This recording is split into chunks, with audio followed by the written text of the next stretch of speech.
ఈ టైంలో అయితే నా ఇంటికి వచ్చిందేంటి? హాయ్. నువ్వేంటి చీకటి పడితే చంద్రముఖిలా నా ఇంటికి వచ్చేస్తాను? కొంప తీసి పోయిన జన్మలో ఇల్లు నీదా? ఈ డ్రెస్ నీది. ఈ డ్రెస్ అంటే మీకు చాలా సెంటిమెంట్ అన్నారు కదా, అందుకే తీసుకొచ్చాను. థ్యాంక్స్. నీతో కొంచెం మాట్లాడాలి.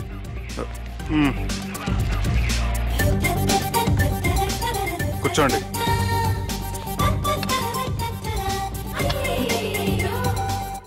మీరు చెప్పిన దాని గురించి ఆలోచించాను. దేని గురించి ఆలోచించారు? కొంపతీసి నా ఇంటి గురించా? నాకున్నది దొరటేనండి బాబు.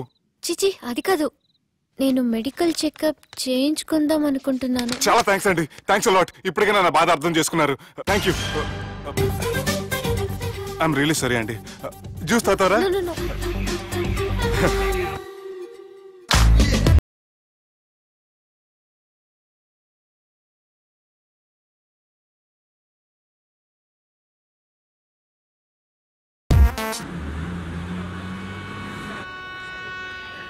వంటల పుస్తకాలు, పాటల పుస్తకాలు, వంటల పుస్తకాలు, పాటల పుస్తకాలు, ముగ్గుల పుస్తకాలు, జోకుల పుస్తకాలు, వంటల పుస్తకాలు.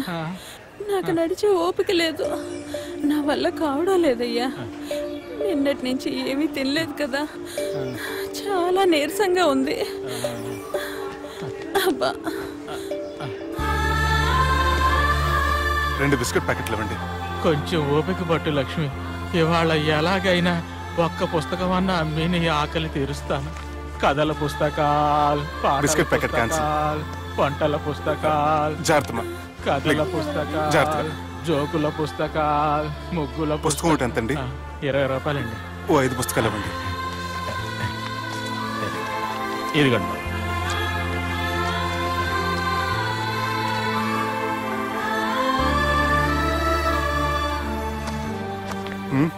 నువ్వు చదవ్వా? నాకు బుక్స్ చదివే అలవాట్లేదు. అలాంటప్పుడు ఈ బుక్స్ కొనకుండా డబ్బులు ఇచ్చి ఉంటే అతను ఇంకా హ్యాపీగా ఫీల్ అయ్యేవాడు కదా. అలా ఇస్తే అతను తీసుకోడు. లక్ష్మి తిను. కళ్ళు లేకపోయిన పుస్తకాలు అమ్ముకుని వాళ్ళ ఆకలి తీర్చుకుందాం అనుకుంటున్నాడు. అతనికి అడుక్కునే ఆలోచన లేదు. అతను అడగకుండా దానం ఇచ్చి అతని ఆత్మాభిమానాన్ని హర్ట్ చేయలేను.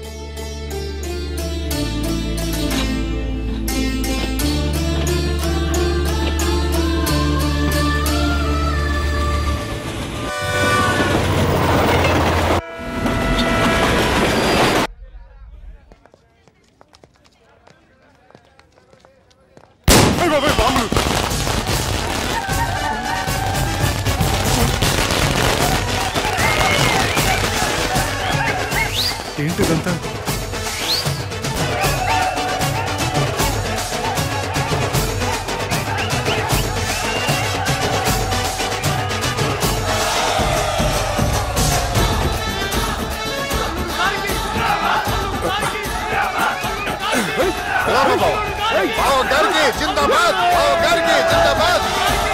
అలా దించద్దండి బాబు.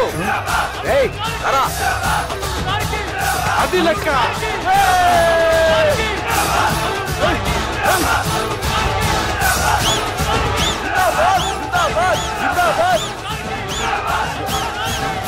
ఎవడి వరంగల్ వినాయకుడు?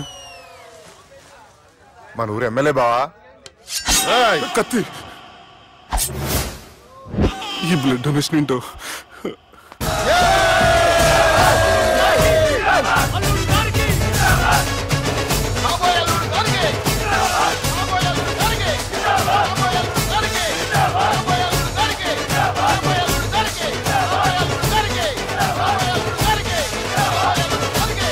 అరే ఏడవా, చెప్పినా కదా అయిపోతుంది పో. ఏం బిర్యానీ తిని కూర్చున్నావు పో. అన్న నేను ఆ ల్యాండ్ మీద ఆధారపడి. అరే మనసులో పెట్టుకోవే అన్నా.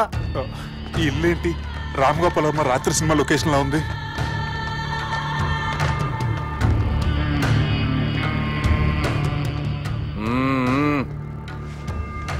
Hi, how are you? ఏర్పాట్లు ఎట్లున్నాయి? మంచి బందోబస్తుగా ఉన్నాయిలే. బయట జాతరలా ఉంది, నేనేమో మేకపోతలా ఉన్నాను. టోటల్ గా నా బల్లా ఉంది. పెండ్లి కని పిలిచి బలి ఇస్తామని ఎట్లా అనుకున్నావు? నన్ను బలి చేసి పెళ్లి చేయకూడదని దీంతో వచ్చాను. ఏందది? ఇది పొలిటీషియన్ చేతిలో పవర్ లాంటిది, పోలీస్ చేతిలో గన్ లాంటిది, టీవీ నైన్ చేతిలో కెమెరా లాంటిది. నువ్వు చెప్పిన వాళ్ళంతా మమ్మల్ని చూస్తే ఉచ్చ వస్తారు. నేను ఎంత చెప్పినా మీకు అర్థం అవ్వలేదంటే నేనేం చెప్పినా మీకు అర్థం అవ్వదు. మీ చెల్లికి నాకు మధ్య ఏం జరగలేదని డాక్టర్ ఇచ్చిన రిపోర్ట్. ఏయ్ మా చెల్లెల గురించి మాకు తెలుస్తుంది. అది గోల్డ్. గోల్డ్ అయితే నగలు చేయించుకోండి, లేకపోతే మన పొలంలో తాకట్టు పెట్టుకోండి. నన్ను మాత్రం టార్చర్ పెట్టకండి. Good bye. హలో, ఏం ఒప్పుకుంటూ బయలుదేరుతున్నావు? ఇదేం పబ్లిక్ గాడని అనుకున్నావు? అని ఇష్టం వచ్చినప్పుడు రానికి పోనీకి బాపుతో మాట్లాడే పోవాలి. ఏం జరగలేదని చెప్పాను కదండి. మేము కూడా చెప్పినాం మీ ఇద్దరికి పెళ్ళైతుందని ఊరంతా. అరే ఏం జరగలేదని చెప్పినా కూడా అది వినిపించుకోండి. నిన్న చెప్పేది ఉండే, ఒక దినం లేట్ అయింది. నేను లేట్ అయితే మీరెందుకు తొందరపడ్డారు? పెండ్లికి ముందు మీరు తొందరపడినారు అనుకుని మేము తొందరపడినాం. అయినా మీతో మాట్లాడడం వేస్ట్. మీ నాన్నగారితో మాట్లాడతాను. బాపు దాకా ఎందుకులే బావా? బాగా అనకండి. బండబూతులు తిట్టి బ్రష్ చేసుకున్నట్టుంది. ఆయనంత దూరం వచ్చినండి. మీ నాన్నగారి దగ్గరికి వెళ్ళానా? అచ్చా పోతావా? ఓ మా బాపుని చూసినావు అనుకో, ముందు నీ మాట పడిపోతుంది, తర్వాత చెడ్డీ చల్లగా అయిపోతుంది, చక్కగా అయిపోతావు. ఓ ఏంటి బెదిరిస్తున్నారా? ఆయన నీ భయంతో రాలేదు, ప్రూఫ్ తోటి వచ్చాను.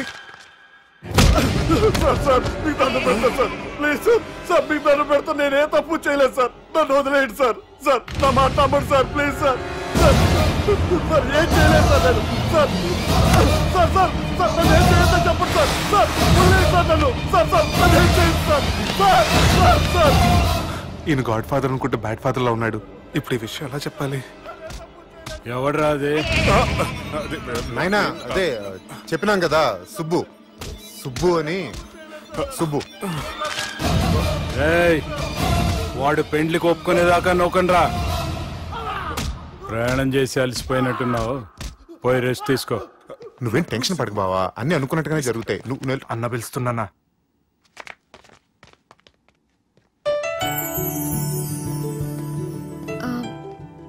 స్నానం చేసండి, భోంచేద్దాం. నేనేమన్నా దసరాకు వచ్చిన కొత్తలో అనుకుంటున్నారా? అయినా మీరు హైదరాబాద్ ఏం చెప్పారు? మీ నాన్నకి చెప్పి సాయం చేస్తున్నారు. ఇప్పుడు టవలిచ్చి స్నానం చేయమంటున్నారు. హలో, నేను ఇంత సీరియస్ గా మాట్లాడుతుంటే మీ కామెడీగా ఉందా? తోకుంది. ఓకే. మీ ఇంట్లో పెద్దలు వైలెన్స్ చేస్తే చిన్న న్యూసెన్స్ చేస్తున్నారు. ఇదిగోండి. రేపు ఉదయాన్నే నాన్నతో మాట్లాడతాను, డోంట్ వరీ.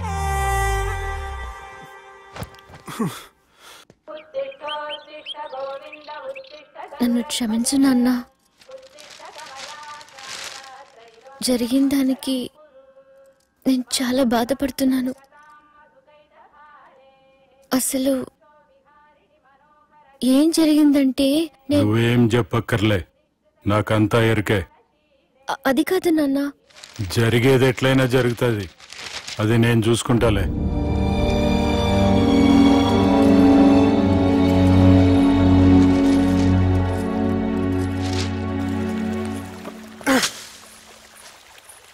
మీ నాన్నగారితో మాట్లాడారా?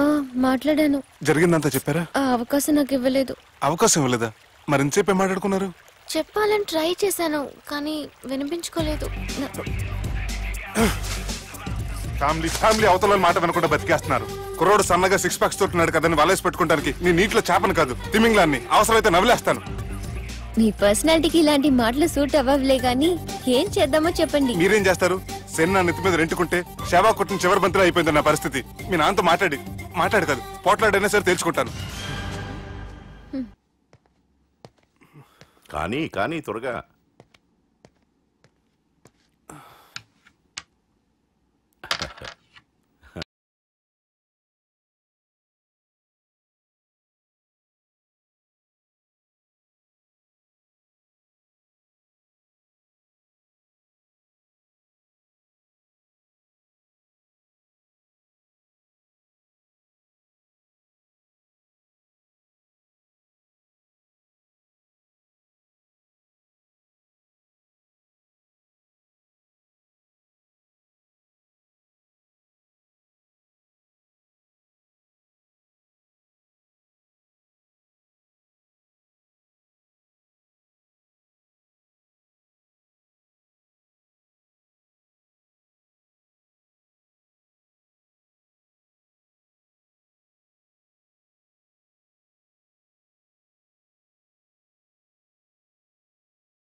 చెక్.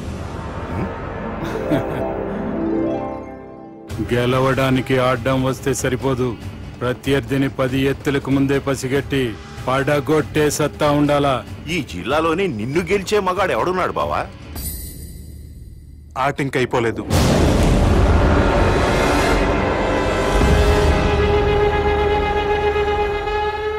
చెక్మేట్.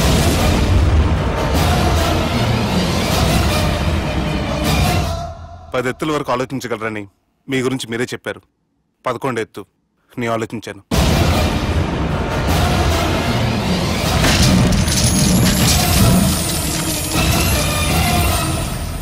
నన్ను గెలిచేటి మొగోడు లేడన్నావు కదా బావా. చూడు, నా మాట తీరును బట్టి ఆట తీరు కనిపెట్టి గెలిచిండు. ఇంతకంటే మొగోడు దొరుకుతాడా? చూడమ్మా, అబ్బాయి నీకే కాదు నాకు కూడా నచ్చిండు. నాకు కాబోయే అల్లుడు నా అంతటోడై ఉండాలనుకున్నాను, కానీ నాకంటే గొప్పోడు దొరికిండు. రే దుర్గా, లగ్గం ఖాయం చేస్తున్నా, మస్తుగా ఖుషి చేసుకోండి.